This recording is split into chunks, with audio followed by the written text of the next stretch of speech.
श्री स्वामी समर्थ मंडळी. ओम श्री अन्नपूर्णा देवे नमः. तर आज आपण बघणार आहोत सगळ्यात युनिक अशी रेसिपी भोपळ्याच्या वेलींची.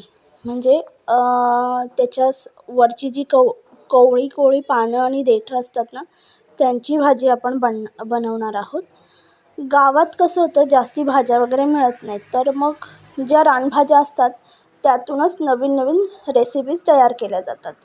तर असे आपण कवळी कवळी तुरे घेतले आहेत आणि ते असे साफ करायचे आहेत. म्हणजे ह्याचे देठांचे तार सगळे काढायचे आहेत आणि त्यांना पानांना असं थोडंसं काटेरी कसं हे असतं, त्यामुळे ती थोडंसं म्हणजे आत्याने बनवली आहे माझ्या, मी नाही बनवली आहे.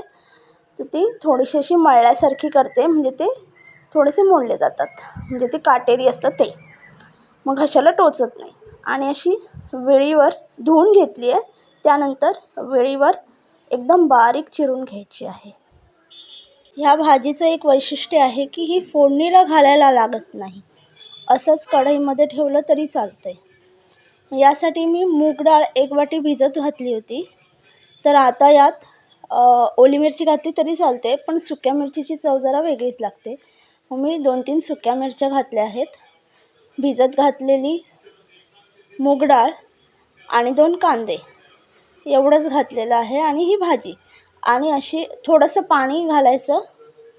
मीठ तुम्हाला जर अंदाज येत नसेल तर थोडीशी भाजी आळल्यानंतर घातलं तरी चालेल आणि आत्ताच घातलं तरी चालेल, कारण ह्या कसं कोवळे हे असतात पानं वगैरे, त्यामुळे ती आळली जाते. तर मिठाचा अंदाज चुकू नयेत म्हणून अर्धी भाजी शिजल्यानंतर घातली तरी चालेल. तर मीठ, थोडंसं पाणी मारायचं आहे आणि वाफेवर शिजवायची आहे. तर आता ही आपली भाजी शिजली आहे. ह्या स्टेजला तुम्ही मीठ घातलं तरी चालेल. थोडंसं पाणी आहे, गॅस मोठा करून ठेवते मी. मूग डाळ व्यवस्थित शिजली गेलेली आहे आणि हे पाणी मारेपर्यंत, म्हणजे पाणी सगळं आटेपर्यंत ही भाजी शिजवून घ्यायची आहे. त्यानंतर मग व्यवस्थित खोबरं आणि त्यावरतून